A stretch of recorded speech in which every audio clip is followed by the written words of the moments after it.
आज का हमारा टॉपिक महासागरीय जलधारा है। जैसा कि हम लोग जानते हैं कि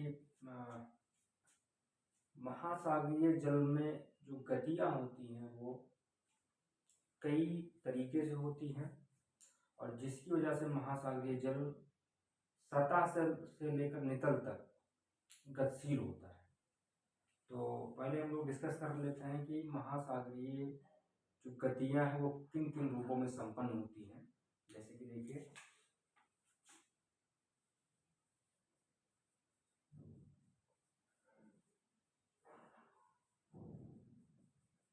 महासागरीय गतियाँ। अब देखिए इसमें, जैसे मान लीजिए तरंगे हो गई या लहरें, एक तो ये गति होती है जो सतह का जल इससे होता है। और देखिए फिर सुनामी हो गया। सुनामी भी एक प्रकार की लहर ही है जो कि इंटरजेनिक फोर्स या अंतर्जनिक भूसंचरण के कारण, जैसे भूकंप के द्वारा या ज्वालामुखी प्रक्रिया के द्वारा नितल के प्रभावित होने से जल जो एकाएक तेजी से तट की तरफ आगे बढ़ता है और काफ़ी ऊंची लहरें उत्पन्न होती हैं जो तटीय क्षेत्र को काफ़ी नुकसान पहुंचाती हैं। तो ये हो गया। फिर देखिए ज्वार भाटा हो गया। फिर देखिए समुद्री जलधारा हो गया। तो कुल मिला के ये सब जो है मोटा मोटा कह सकते हैं कि ये दोनों मात्र यही है, बस थोड़ा सा स्पेसिफिक रूप है। सुनामी लहरें काफ़ी तेजी से उठती हैं, काफ़ी ऊंचाई पर उठती हैं और काफ़ी मात्रा में उनके साथ जल होता है जिसकी वजह से नुकसान होता है। हमको पता है कि भूकंप या ज्वालामुखी प्रक्रिया के द्वारा या प्लेटों के खिसकाव की वजह से, चट्टानों के खिसकाव की वजह से, भ्रंशन की प्रक्रिया से जिससे चट्टानें खिसकती हैं या वलन की प्रक्रिया हो जाए, इन सब वजहों से नितल के प्रभावित होने से जल काफ़ी तेजी से और काफ़ी विशाल मात्रा में किसी दिशा में गतिशील होता है, जिससे जब तट पे पहुंचता है तो वो काफ़ी लहरें काफ़ी ऊंची उठती हैं। ठीक है, सुनामी जो जापानी भाषा का शब्द है, कोई डाउट नहीं होना चाहिए। ठीक है, जब 2004 में हमारे यहाँ सुनामी आया था। अब आगे देखिए, तो ये है ज्वार भाटा हम लोग पढ़ ही चुके हैं, कोई दिक्कत नहीं है। तरंग ठीक है, कोई दिक्कत नहीं है, वो हो जाएगा जब आप लोग फिजिकल ज्योग्राफी के ही जियोमॉर्फोलॉजी वाले पार्ट में रहेंगे, जहाँ पे आप पढ़ते हैं कि लहरों के द्वारा उत्पन्न होने वाली सागरीय लहरों के द्वारा उत्पन्न होने वाली तटीय स्थलाकृतियाँ, वहाँ ये टॉपिक थोड़ा सा और बढ़िया से कवर होगा। तो कुमला के देखिए, ये कुछ रूप है सागरीय गतियों की जिनकी वजह से महासागरीय जल सतह से लेकर नितल तक गतिशील होता है। ठीक है, तो ये इसमें कोई डाउट नहीं है। अब आगे देखिए, आज का हमारा टॉपिक जो है वो है समुद्री जलधारा या सागरीय जलधारा।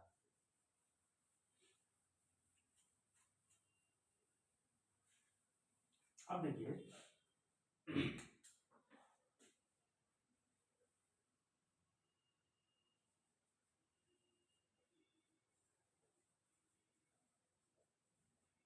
ये है समुद्री जलधारा। अब देखिए, मान लीजिए सपोज दैट कि ये हमारा एक समुद्र का एक सीन है।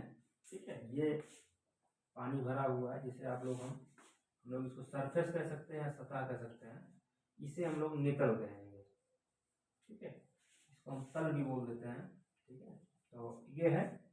अब ये जो जल होता है ये गतिशील होता है। अब इसमें क्या होता है, जो ये सतह पे जो लहरें चलती हैं, तरंगे चलती हैं, सॉरी लहरें तरंगे, जो सतह पे विशाल जलराशि का समूह विभिन्न कारकों के समित प्रभाव से विशाल जलराशि का समूह एक निश्चित दिशा में गतिशील होता है, उसी को हम लोग जलधारा बोलते हैं। ठीक है, अब मान लीजिए ये जलधारा पश्चिम से पूरब जा रही है। ये मान लीजिए कि हमारा स्थलखंड है,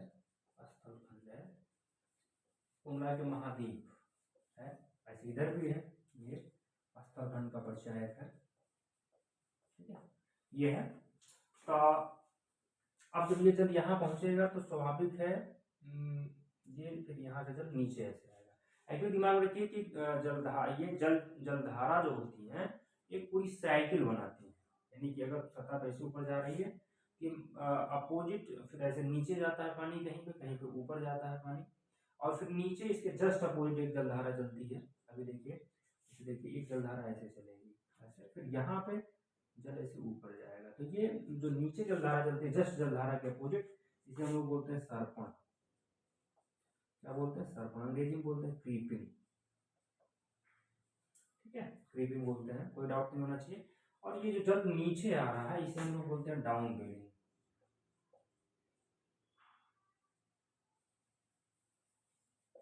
डाउन वेलिंग। और ये जो जल ऊपर जा रहा है इसे हम लोग बोलते हैं अप वेलिंग।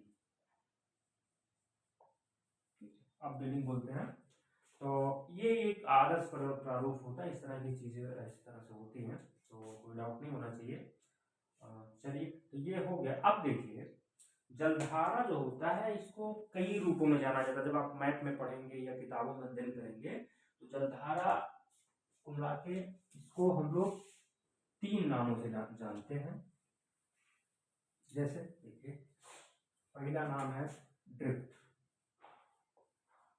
ड्रिफ्ट एक्चुअली ये पवन जनित संचरण होता है। ठीक है, यानी ऐसा संचरण जो पवन जनित हो, मंद गति से हो, जिसकी सीमा रेखा अस्पष्ट हो। ठीक है, ये ड्रिफ्ट होता है। जैसे कि अटलांटिक ड्रिफ्ट, ठीक है, उत्तरी अटलांटिक ड्रिफ्ट है, अंटार्कटिक ड्रिफ्ट है। ठीक है, इस तरह के शब्द मिलते हैं आपको, तो कोई डाउट नहीं होना चाहिए। ठीक है, इसके साथ क्या होता है कि इनकी गति धीमी होती है और सीमा रेखा यानी जिस जहाँ से बहती है, जिस क्षेत्र से बहती है उसकी जो बाउंड्री होती है वो बहुत क्लियर नहीं होती है। आगे देखिए जलधारा स्वयं होती है। अब देखिए जलधारा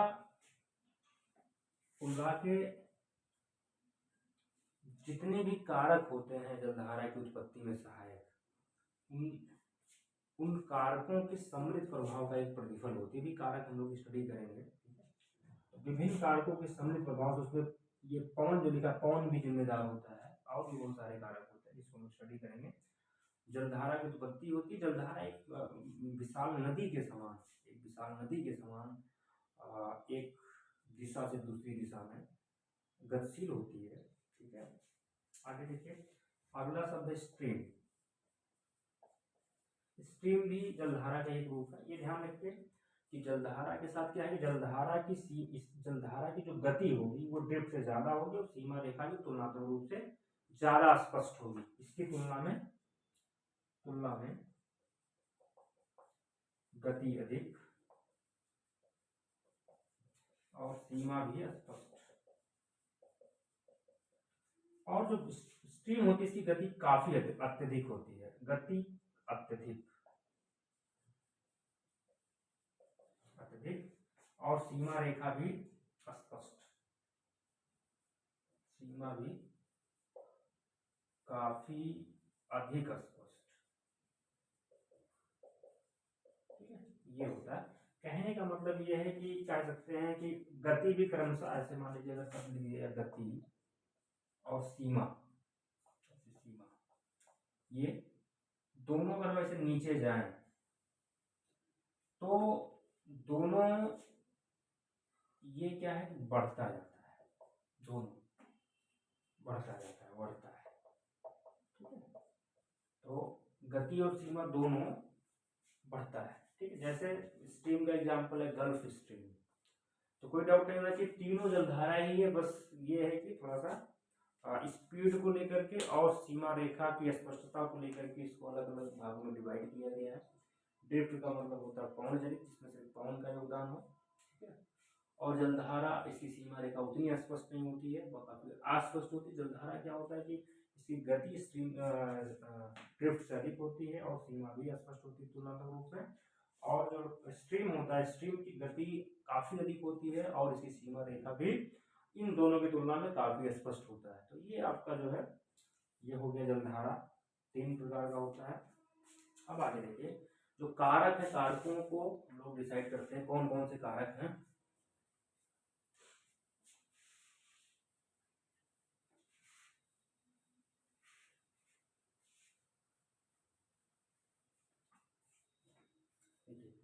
पहला तो कारक अपने आप में पवन है।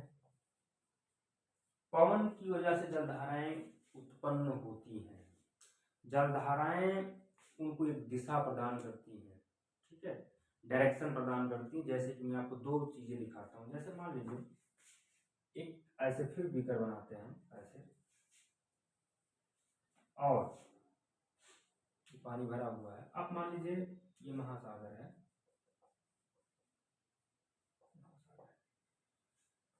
ये स्थलखंड है, कोई डाउट नहीं होना चाहिए। अब मान लीजिए कोई विंड ऐसे चल रही है, कोई विंड ऐसे चल रही है, कोई हवा चल रही है, पवन चल रही है। अब पवन जब ऐसे आएगा तो सागरी जल को हटाएगा। जब सागरी जल को हटाएगा तो नीचे से ठंडा पानी ऐसे ऊपर आएगा, ऐसे आएगा, ऐसे ऊपर आएगा, ठीक है। तो जब ऊपर आएगा तो अब ये पानी तो सामान्यतः गर्म है ऊपर का, लेकिन नीचे ठंडा पानी आएगा तो जलधारा जो है जनरेट होगी और कुंडलाई को ठंडी जलधारा होगी, ठंडी जलधारा होगी, ठीक है। और उसको डायरेक्शन को यही हवा हल्का हल्का जैसे जलधारा थी, हवा भी इसी तरफ ऐसे चलेगी, ठीक है। इस तरह के पवन को हम लोग बोलते हैं जो स्थल से सागर की तरफ चले, स्थल से सागर की तरफ चले, उसे हम लोग बोलते हैं अपतट पवन, अपतट पवन बोलते हैं। और जो जलधारा सागर से स्थल की तरफ चले ऐसे, उसे हम लोग बोलते हैं अनुतट पवन, अनुतट पवन बोलते हैं, ठीक है। तो ये होता है, ठीक। और यहाँ पे जो प्रोसेस होता है वो अप वेलिंग का प्रोसेस होता है, डाउन वेलिंग का प्रोसेस होता है, ठीक है। हम लोग पढ़ चुके हैं इसको, कोई दिक्कत है नहीं। पानी इकट्ठा हो जाएगा इस तरह से, जैसे ये पानी ये आया ऐसे यहाँ इकट्ठा होगा, डाउन वेलिंग का प्रोसेस होगा। देखिए यहाँ पे अप वेलिंग का प्रोसेस हो रहा है ना, तो कोई डाउट नहीं है। अब वेलिंग का प्रोसेस होगा तो ठंडी जलधारा का जन्म लेगा। ये एक प्रकार से नई जलधारा, जैसे कि मान लीजिए कि आप अफ्रीका महाद्वीप को देखिए, मान लीजिए ऐसे है,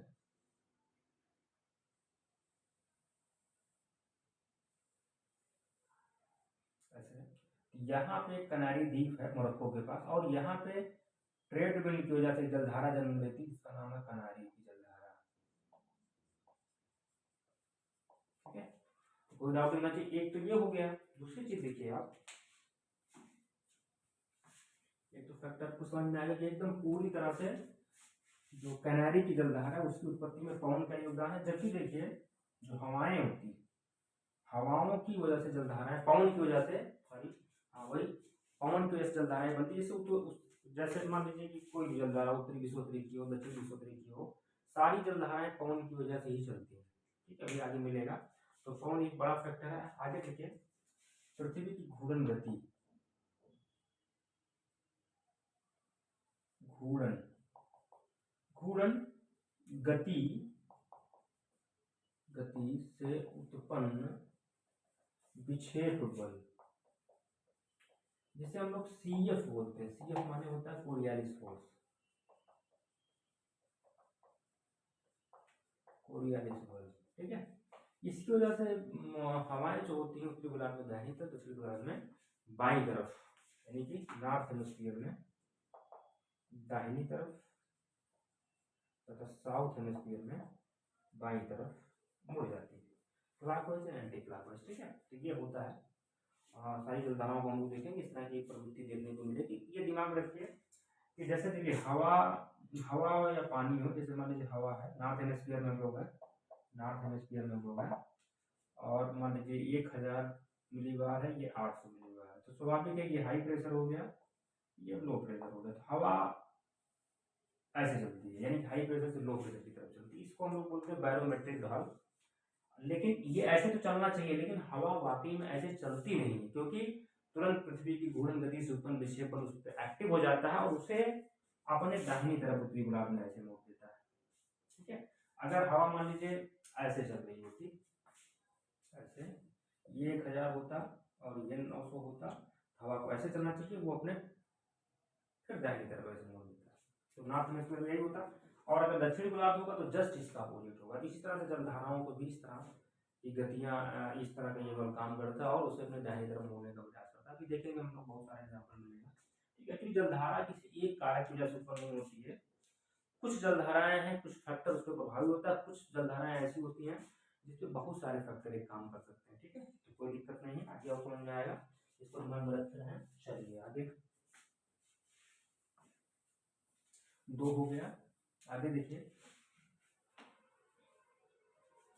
तट का स्वरूप व विस्तार की दिशा।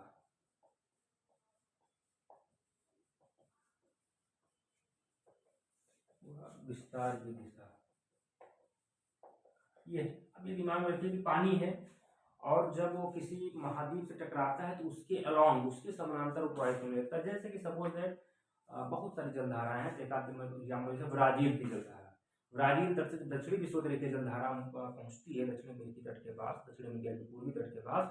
तो ब्राजील से टकराने के बाद वो ब्राजील के समानांतर, ब्राजील तट के समानांतर प्रवाहित होने लगती है, इसीलिए उसको हम लोग ब्राजील की जलधारा बोलते हैं। कहने का मतलब ये, अगर वो महाद्वीप नहीं होता और वो ये तट नहीं होता तो वो जलधारा जल नहीं लेती, फिर पानी और कहीं जाता, ठीक है। तो ये एक बड़ा फैक्टर है। जो तटीय स्थलाकृतियां होती हैं, तटीय स्वरूप होता है, वो जलधाराओं की दिशा को, जलधाराओं की उत्पत्ति में भी सहायक होता है। आगे देखिए, महासागरीय नितल की स्थलाकृतियां।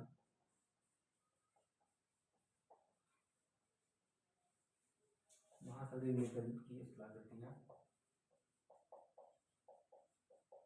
देखिए, एक्चुअली बहुत सारे द्वीप वगैरह पाए जाते हैं महासागर में, जो जलधाराओं की दिशा को फिक्स करने में बहुत बड़ी भूमिका अदा करते हैं, ठीक है। बहुत सारे ऐसे द्वीप मिलेंगे और जलीय स्थल खंड मिलेंगे जो उसकी दिशा को, उसके उसके डायरेक्शन को प्रभावित करते हैं। तो आगे ये भी है, तो ये है, ये कुछ फैक्टर हो गए।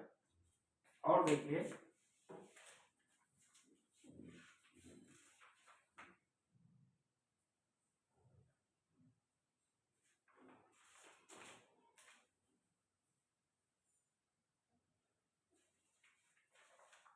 अब देखिए, जैसे तापमान मान लीजिए है, तापमान, तापमान है, लवणता है, ये है। तापमान से क्या है कि तापमान मान लीजिए कहीं का अधिक हो गया, अधिक है, तो इसकी वजह से क्या होता है कि डेंसिटी जो होती है वो कम हो जाती है। डेंसिटी कम होने से क्या होता है, जलस्तर ऊंचा हो जाता है, जलस्तर ऊंचा हो जाएगा। और इसी तरह से जहाँ का टेम्परेचर कम होगा, मान लीजिए टेम्परेचर कहीं का कम है, तो वहाँ की डेंसिटी अधिक हो जाएगी और जलस्तर डाउन हो जाएगा। तो इस तरह से अधिक टेम्परेचर वाले क्षेत्र से कम टेम्परेचर वाले क्षेत्र की तरफ जलधाराएं चलेंगी। और अल्टीमेटली एक चीज ध्यान रखिए कि कम घनत्व से अधिक घनत्व की वाले, कम घनत्व से अधिक घनत्व वाले क्षेत्र की तरफ, जलीय घनत्व वाले क्षेत्र की तरफ जलधाराएं चलती। अल्टीमेट रीजन में हम लोग डेंसिटी को दिखाते हैं, क्योंकि डेंसिटी अगर कम होगी तो जलस्तर ऊपर जाएगा, और जहाँ की डेंसिटी अधिक होगी वहाँ जलस्तर नीचे जाएगा, और इस तरह से जलधाराएं चलेगी। यही जो निम्न अक्षांशीय क्षेत्र से उच्च अक्षांशीय क्षेत्र की तरफ जलधाराएं जाती हैं, उसमें एक बहुत बड़ा फैक्टर टेम्परेचर का है, ठीक है। तो कोई डाउट नहीं रखिए। लवणता एक कितना इंपॉर्टेंट फैक्टर है, लवणता समान अक्षांशीय क्षेत्र में जो जलधाराएं चलती हैं उनके लिए बड़ा इंपॉर्टेंट फैक्टर। जैसे देखिए, जहाँ की डेंसिटी अधिक, लवणता अधिक होगी,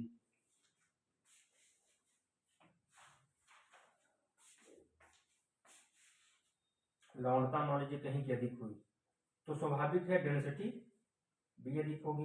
डेंसिटी कम होगी तो जलस्तर कम हो जाएगा, ठीक, जलस्तर कम हो जाएगा। और इस तरह से जहाँ की सैलिनिटी कम होगी वहाँ की डेंसिटी कम हो जाएगी, इस तरह से यहाँ का जलस्तर ऊंचा हो जाएगा। तो जलधाराएं यहाँ से ऐसे चलेंगी, ठीक है। जैसे एग्जांपल लेट मान लीजिए कि उत्तरी अटलांटिक महासागर से भूमध्य सागर की तरफ जलधाराएं चलती हैं, क्योंकि उत्तरी अटलांटिक महासागर की लवणता कम होती है और भूमध्य सागर की लवणता अधिक होती है, ठीक है। तो इस चक्कर में कम लवणता से अधिक लवणता वाले क्षेत्र की तरफ जलधाराएं चलती हैं, समान अक्षांशीय क्षेत्रों में भी, ठीक है। और एक फैक्टर और जोड़ सकते हैं भाई, टेम्परेचर भी जहाँ का अधिक है तो वहाँ पे वाष्पीकरण अधिक होता है, तो स्वाभाविक है ये भी हो सकता है, लेकिन इसको हम लोग इसलिए अलग से हम लोगों ने पढ़ लिया, तो इस तरह से इसको हम लोग हटा ही देते हैं, कोई दिक्कत नहीं है। तो सामान्य क्षणशील क्षेत्रों में कम लवणता से अधिक लवणता वाले क्षेत्र की तरफ जलधाराएं चलती है। ये ध्यान रखिए कि जल स्तर को हम लोग डेंसिटी से जोड़ते हैं, और हर देखिए यहाँ पे टेम्परेचर है, टेम्परेचर अधिक हुआ तो जल जो है विरल हो गया, तो डेंसिटी कम हो गई, जल स्तर ऊपर हो गया, ठीक। तो इस तरह से डेंसिटी ही इसमें अल्टीमेट रीजन है, डेंसिटी की वजह से जल स्तर में इस तरह का परिवर्तन आता है, चाहे सैलिनिटी के साथ देखेंगे, चाहे लवणता के साथ देखेंगे, चाहे तापमान के साथ देखेंगे, ठीक है। तो ये हो गया। और बाकी देखिए अगला फैक्टर, हिमगलन के द्वारा जल की आपूर्ति, हिमगलन के द्वारा जल आपूर्ति, ठीक है। हिमगलन के द्वारा ये आप जब आप ध्रुवीय क्षेत्रों में जाएंगे तो बहुत सारी जलधाराएं ऐसी हैं जो हिम के पिघलने की वजह से उनको जलापूर्ति होती है और जलधाराएं चलती, बहुत सारी, जैसे लैब्राडोर की जलधारा है, फिर क्यूराइल की जलधारा, इस तरह की बहुत सारी जलधाराएं आपको मिलेंगी जिनको जल की प्राप्ति जो है हिम के पिघलने से होता है, ठीक है। तो ये भी है। अब देखिए इसमें इंपॉर्टेंट जो सबसे बड़ी चीज है, इसमें कुछ फैक्टर ऐसे हैं जो उत्पत्ति में भी सहायक है और दिशा को निर्धारित करने में सहायक, कुछ ऐसे फैक्टर हैं जो उत्पत्ति में सहायक सिर्फ है, कुछ ऐसे फैक्टर जो दिशा को निर्धारित करने में सहायक है। जैसे देखिए ये दिशा वाला फैक्टर है, ठीक है, ये आपका दिशा को प्रभावित करता है, ठीक है, और जलधारा के नाम में चेंजेस लाने में बड़ी भूमिका अदा करता है। एक नई जलधारा लगे से एक नई जलधारा बन जाती है, ठीक है। पवन जो है दिशा और उत्पत्ति दोनों में है, ठीक है, ये है। और नितल जो है ना, नितल दिशा को ही फिक्स करता है, दिशा को फिक्स करता है, ठीक है, तो कोई दिक्कत नहीं है। और ये उत्पत्ति, ये भी उत्पत्ति में कर सकते हैं, कोई दिक्कत नहीं है, उत्पत्ति में आ जाएगा, तर्क स्वरूप में विस्तार दिशा भी। तापमान ये शुद्ध जो है उत्पत्ति के लिए है, ये भी उत्पत्ति के लिए है, ये भी उत्पत्ति के लिए है, ठीक है। तो ये तापमान है, लवणता है, हिमगलन के द्वारा जल की आपूर्ति, सब उत्पत्ति में है।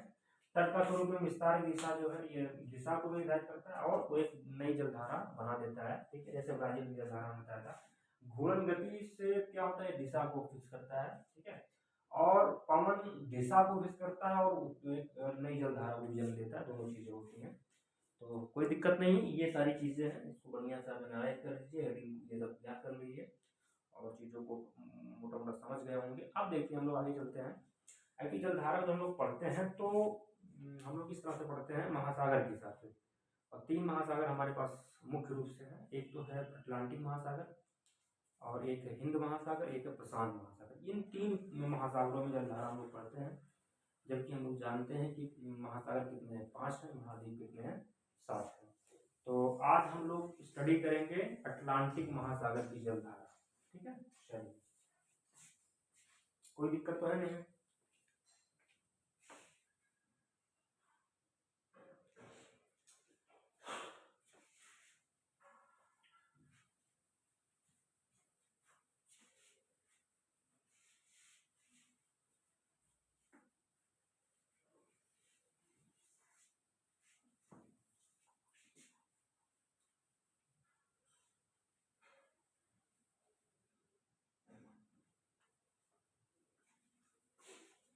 देखिए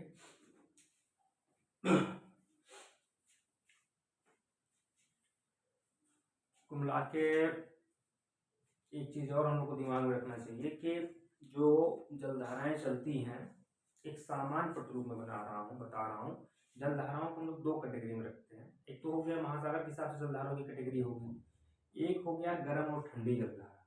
एक सामान्य प्रतिरूप है, जो जलधारा निम्न अक्षांशों से उच्च अक्षांशों की तरफ जाएगी, मान लीजिए ये 0 है तो विषुवत रेखा हो गया, ठीक है, ये मान लीजिए पोल हो गया, 90 डिग्री का हो गया, ध्रुव हो गया। यहाँ से जलधारा जो इस तरफ जाएगी वो स्वाभाविक है गर्म होगी, एक सामान्य प्रवृत्ति है, ठीक है, और जो जलधारा यहाँ से आएगी, ध्रुवों से आएगी, वो ठंडी जलधारा होगी। एक दिमाग में इसको रख लीजिए, ठीक है। तो ये क्लियर हो गया। और बाकी और भी कुछ अपवाद स्वरूप जो फैक्टर काम करेंगे मिलेंगे, कोई दिक्कत नहीं, लेकिन ये दिमाग रखिए निम्न अक्षांश से उच्च अक्षांश की तरफ जाने वाली जलधारा गर्म होगी और उच्च अक्षांश यानी ध्रुवीय क्षेत्र से निम्न अक्षांश या मध्य अक्षांश की तरफ आने वाली जलधारा ठंडी होगी। ठीक, पॉइंट क्लियर।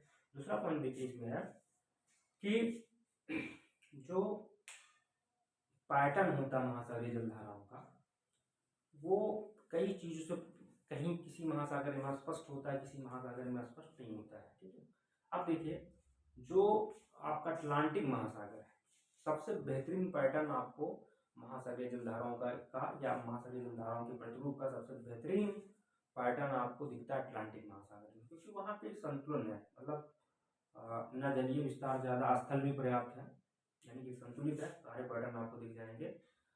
हिंद महासागर भी छोटा है, लेकिन उसके साथ एक समस्या है, वो मानसूनी जलवायु वाले क्षेत्रों में है, जिसकी वजह से वहाँ की जलधाराओं की दिशा में मानसूनी जलवायु की दिशा में मानसूनी जलवायु में जो पवन चलती है उनकी दिशा में साल भर में 180 डिग्री परिवर्तन होता है, यानी कि जो गर्मी में पवन दक्षिणी पश्चिमी मानसूनी पवन होती है, ठंडी में उत्तरी पूर्वी मानसूनी पवन बन जाती है, जिसकी वजह से जलधाराएं भी प्रभावित होती है। इस चक्कर में वहाँ पे पैटर्न एकदम स्पष्ट और स्थायी नहीं बन पाता है। जबकि प्रशांत महासागर के साथ एक समस्या है, प्रशांत महासागर बहुत बड़ा है और बड़ा एक विशाल होने की वजह से वहाँ पे पैटर्न का डेवलपमेंट नहीं हो पाता है, तो वहाँ पे उसकी विशालता की वजह से, यानी प्रशांत महासागर में उसकी विशालता की वजह से पैटर्न एक जो होता नहीं एकदम स्पष्ट पैटर्न डेवलप नहीं हो पाता है।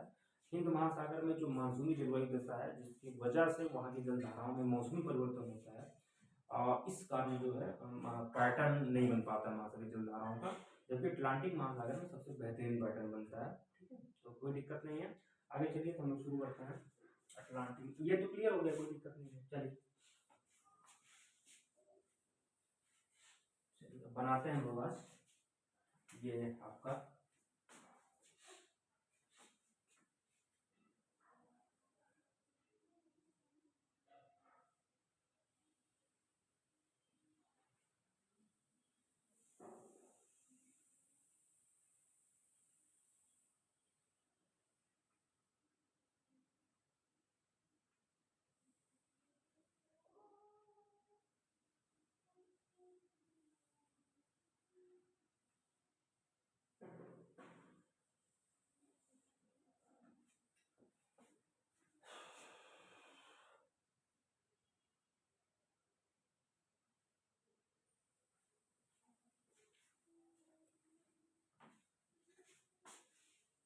ये विषुवत रेखा है। ठीक है, ये अफ्रीका महाद्वीप है, ये यूरोप महाद्वीप है, कोई डाउट नहीं होना चाहिए। चलिए आगे,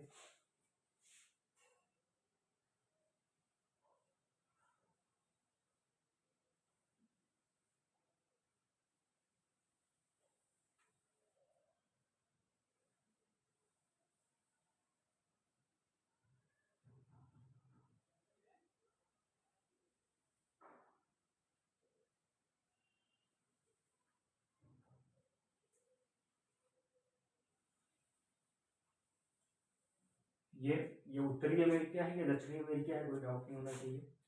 उत्तरी अमेरिका, ये दक्षिणी अमेरिका है, ये अफ्रीका महाद्वीप है, ये यूरोप महाद्वीप है, यहाँ अटलांटिक, ये आर्कटिक महासागर है, नीचे जो है दक्षिणी पोल पे आपका जो है दक्षिणी महासागर है, या फिर उससे आप अंटार्कटिक महासागर भी बोल सकते हैं। तो ये उत्तरी अमेरिका, दक्षिणी अमेरिका, अफ्रीका और यूरोप महाद्वीप के बीच में अटलांटिक महासागर है। ठीक है, तो कोई डाउट नहीं होना चाहिए। ऊपर जो नॉर्थ पोल है उसके पास जो सागर है उसे हम लोग बोलते हैं आर्कटिक महासागर। साउथ पोल के पास आप जाएंगे तो सबको पता है साउथ पोल वाला जो हिस्सा वो कॉन्टिनेंट है, जिसे हम लोग अंटार्कटिका महाद्वीप बोलते हैं। उससे संलग्न जो सागर है उसे हम लोग बोलते हैं दक्षिणी महासागर, या फिर बोलते हैं अंटार्कटिक महासागर। तो कोई डाउट नहीं होना चाहिए। तो ये बीच वाला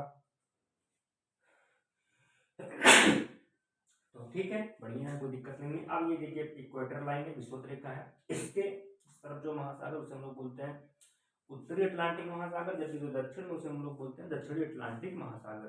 तो कोई समस्या नहीं। अब देखिए ये विषुवत रेखा है, सबको पता है कि ये जो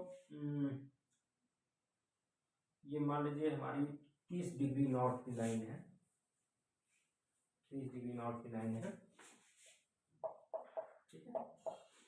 सबको पता है कि इस क्षेत्र में, इस तरफ भी कह सकते हैं ऐसे, इस क्षेत्र में जो है 30 डिग्री साउथ, इस क्षेत्र में ट्रेड विंड चलती है। जैसे अगर हमारे लिए यहाँ पे ऐसे बना दें पृथ्वी, तो सबको पता है 0 है, फिर 30 है, फिर 60 है, फिर 90 है, ऐसे फिर 30 है, फिर 60 है, फिर 90 है। तो इसके बीच में जो हवा चलती है इसे हम लोग बोलते हैं व्यापारिक कोण।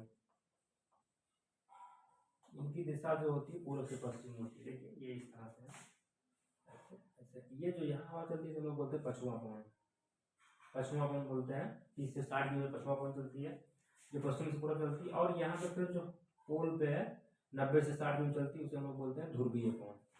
उनकी भी दिशा जो है पूर्व से पश्चिम होती है।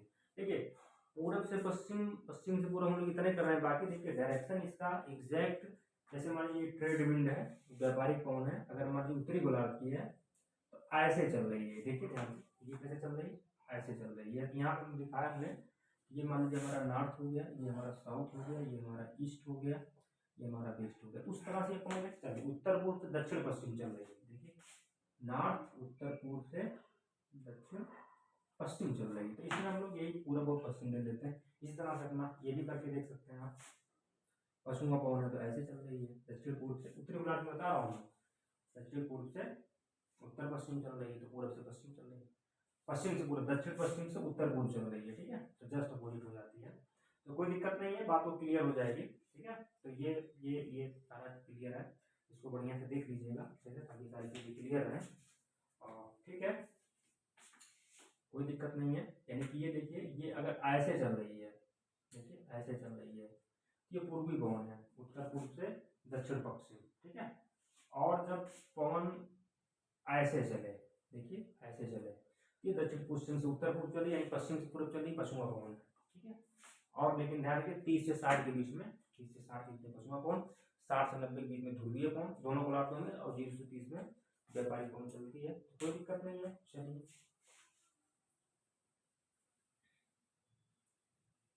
अब देखिए, सिंपल ढंग से हम लोग देखते हैं, ये जो विषुवत रेखीय क्षेत्र है, यहाँ पे जो जलधारा चलती ऐसे, इसे हम लोग बोलते हैं विषुवत रेखीय जलधारा। क्या बोलते हैं, विषुवत रेखीय जलधारा। अब चूंकि विषुवत रेखा के उत्तर में, इसलिए इसको हम बोलते हैं उत्तर विषुवत रेखीय जलधारा,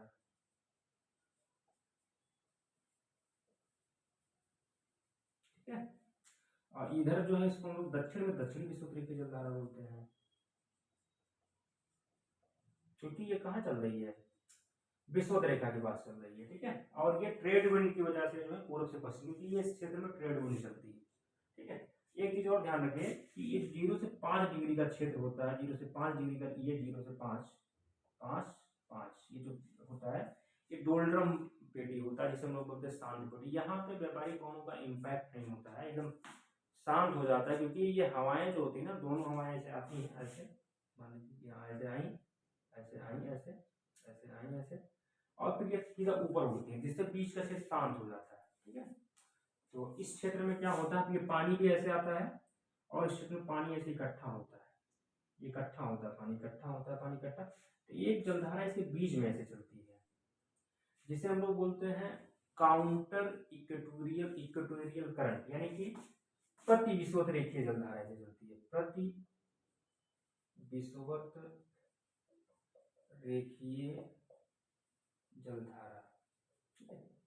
यानी कि प्रति, यानी कि जस्ट अपोजिट चलती है, जो उत्तरी विषुवत रेखीय जलधारा है, दक्षिणी विषुवत रेखीय जलधारा, उसके बीच में जलधारा चलती है। ऐसा इसलिए होता है क्योंकि ये जो पानी आता है यहाँ पे इकट्ठा होता है, जिससे जो एक स्वाभाविक ढाल जो है जल का बीच में दोनों जलधाराओं के पश्चिम से पूरब बन जाता है, जस्ट अपोजिट बन जाता है, और ये जलधारा चलती है।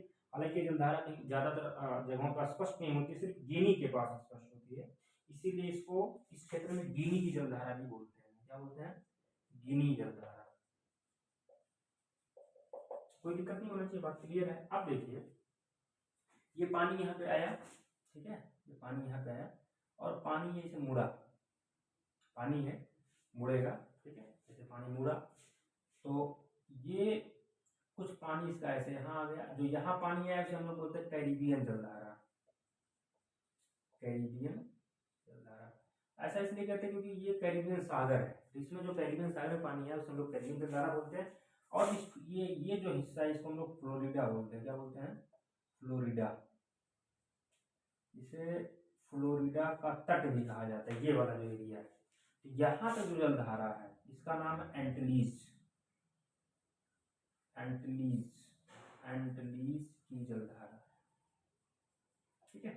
और ये यहाँ से लेकर यहाँ तक, यहाँ पे कह सकते हैं कि एक अंतरीप है जिसे हम लोग बोलते हैं हैटरस अंतरीप। क्या बोलते हैं? हैटरस, हैटरस अंतरीप। यहाँ से लेकर इस जलधारा को हम लोग बोलते हैं फ्लोरिडा जलधारा। क्या बोलते हैं? फ्लोरिडा जलधारा,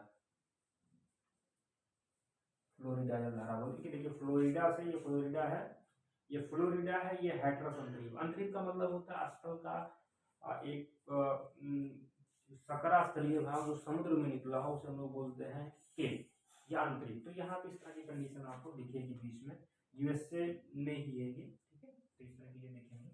और यहाँ के आगे जब यहाँ जाएंगे आप तो एक द्वीप है जिसका नाम है न्यू फाउंडलैंड, न्यू फाउंडलैंड। तो यहाँ से और यहाँ तक इस जलधारा को बोलते हैं गल्फ स्ट्रीम, गल्फ स्ट्रीम जलधारा, ठीक है।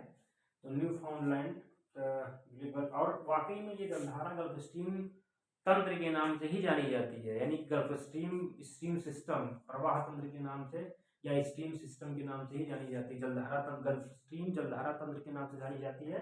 और इसे शुरुआती दौर में एंटलीज बोलते हैं, जो कैरिबियन जिले से कैरिबियन बोलते हैं। फिर फ्लोरिडा से हैटरस तक इसे फ्लोरिडा बोलते हैं, और फिर हैटरस से न्यूफाउंडलैंड तक इसे गल्फ स्ट्रीम बोलते हैं, ठीक है। और फिर यही पानी जब पश्चिमा पवन के प्रभाव से ऐसे ऐसे इस क्षेत्र में आता है तो इसे हम लोग बोलते हैं उत्तरी अटलांटिक प्रवाह, उत्तरी अटलांटिक प्रवाह, ठीक है। और कुछ पानी यहाँ से ऐसे आता है ध्रुवीय क्षेत्र से, जिसे हम लोग बोलते हैं लैब्राडोर, लैब्राडोर जलधारा, ठीक है। लैब्राडोर जलधारा, लैब्राडोर जलधारा, ठीक है। कोई डाउट नहीं होना चाहिए। वो लैब्राडोर सागर से आता है इसलिए, और वो जो है ध्रुवीय क्षेत्र से आता है इसलिए वो जो है आता है ध्रुवीय क्षेत्रों से निम्न अक्षांशों की तरफ आता है, इसलिए कोई ठंडी जलधारा। अभी इसको हम ठंडा गर्म देख लेंगे, ठीक है। लेकिन ये मान लीजिए लैब्राडोर सागर से ध्रुवीय क्षेत्र से हिमगलन के द्वारा जल की आपूर्ति होती है, ठीक है। ये जलधारा आता है और इस क्षेत्र में न्यूफाउंडलैंड वाले क्षेत्र के आसपास में गल्फ स्ट्रीम जलधारा से मिल जाता है, ठीक है। और जब जहाँ भी ठंडी और गर्म जलधाराएं मिलेंगी वहां पे कोहरा उत्पन्न होगा, और कोहरा उत्पन्न वाला जो क्षेत्र होता है वो मछलियों के लिए काफी बढ़िया होता है, क्योंकि वहाँ प्लैंकटन घास उगती है जो कि मछलियों का प्रिय भोजन है। और एक माइनस पॉइंट ये होता है कि इसके साथ कि जब कोहरा पड़ेगा तो जहाजों के लिए बहुत अच्छा नहीं होगा। दूसरी चीज ये जो ठंडी जलधारा है ये बहुत बड़े बड़े हिमखंड ले आती है जो जलयानों को नुकसान पहुंचाती है, इसलिए ट्रेड में थोड़ा सा, ट्रेड में यानी कि समुद्री जो व्यापार है जो जहाजों के लिए थोड़ा सा ही नुकसानदायक होता है, ठीक है। लेकिन मछली मत्स्य पालन के लिए बेहतरीन होता है, इसलिए न्यू फाउंडलैंड जो ग्रांड बैंक वाला क्षेत्र है जो कि विश्व में प्रसिद्ध है मछलियों के उत्पादन के लिए, ठीक है। न्यू फाउंडलैंड के पास ही है वो, ठीक है। ये हो गया। देखिए यही जलधारा जब ग्रीनलैंड के पास जाती है ऐसे ऐसे, इसे हम लोग बोलते हैं ग्रीनलैंड की जलधारा, ग्रीनलैंड की जलधारा, ठीक है। कुछ पानी यहीं पे आइसलैंड है जो इसके पास जाती है, उसे हम लोग बोलते हैं इरमिंजर की जलधारा, इरमिंजर की जलधारा, ठीक है। इरमिंजर एक हो गया ग्रीनलैंड, एक हो गया आइसलैंड के पास जो जाता है, आइसलैंड, ये मान लीजिए आइसलैंड है तो वहां पे इसको इरमिंजर बोलते हैं। और यही जलधारा जब स्पेन और फ्रांस के पास पहुंचती है तो इसे बोलते हैं रेनल, रेनल जलधारा, ठीक है।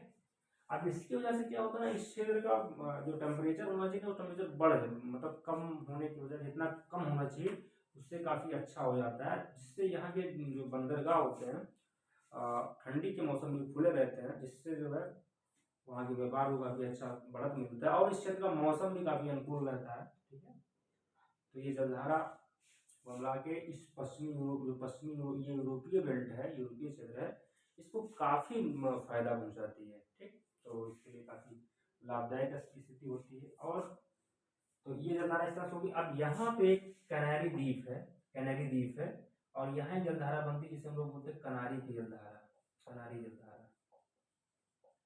ठीक है, कनारी जलधारा है। ठीक है, और इसके उत्पन्न में ट्रेड विंड का योगदान है, और ये जलधारा ऐसे उत्तर दक्षिण आती है और फिर ये उत्तरी विश्व की जलधारा में मिल जाती है।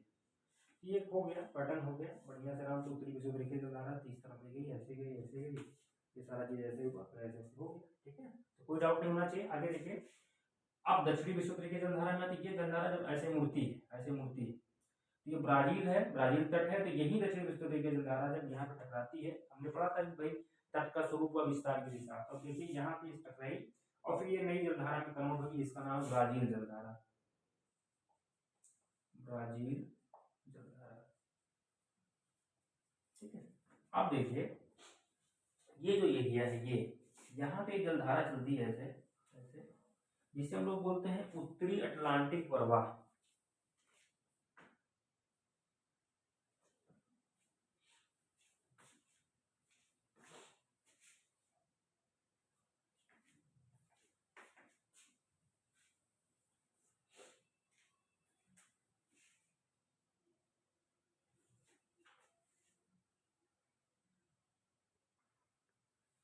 ठीक, ये जलधारा ये चल रही है नीचे यहाँ पे, ये इसे बोलते हैं उत्तरी अटलांटिक प्रवाह या उत्तरी नहीं, दक्षिणी अटलांटिक प्रवाह या अंटार्कटिक प्रवाह। ठीक है, बोलते हैं, या पछुआ पवन प्रवाह बोलते हैं। इसलिए ऐसा बोलते हैं कि इस क्षेत्र में पछुआ पवन चलती है और पछुआ पवन के प्रभाव से ये जलधारा चलती है। पश्चिम से पूर्व चलती है, देखिए दिशा पश्चिम से पूर्व ऐसे चलती है, ऐसे ऐसे ऐसे पश्चिम से पूर्व चलती है। ठीक है, और ये जलधारा जो होती है, ये क्योंकि अंटार्कटिक महासागर में है, ये दक्षिणी महासागर में, इसलिए इसको अंटार्कटिक महासागर बोला जाता है। इसकी स्पीड काफी अधिक होती है क्योंकि इस क्षेत्र में जो, इसलिए देखिए लगभग पश्चिम से पूरब हो गई, इसलिए क्योंकि इस क्षेत्र में जो हवाएं होती हैं, पछुआ हवाएं, उनकी गति काफी अधिक होती है। उसका कारण ये होता है कि इस क्षेत्र में स्थल ज्यादा है, खुला क्षेत्र है, गिरना जैसे इसलिए गुलाब में इन हवाओं को 4 डिग्री के बाद गर्ज चालीसा के पास था, के पास 60 डिग्री के पास साठा घाट, इस क्षेत्र में जो है काफी काफी ज्यादा प्रभाव होता है, हवाएं जो चलती है। तो अंटार्कटिक प्रभाव बोलते हैं आप, या जलधारा बोलते हैं आप, दिक्कत है, और या जलधारा प्रभावी बोल सकते हैं। इसी यहाँ द्वीप जिसका फॉकलैंड है, पानी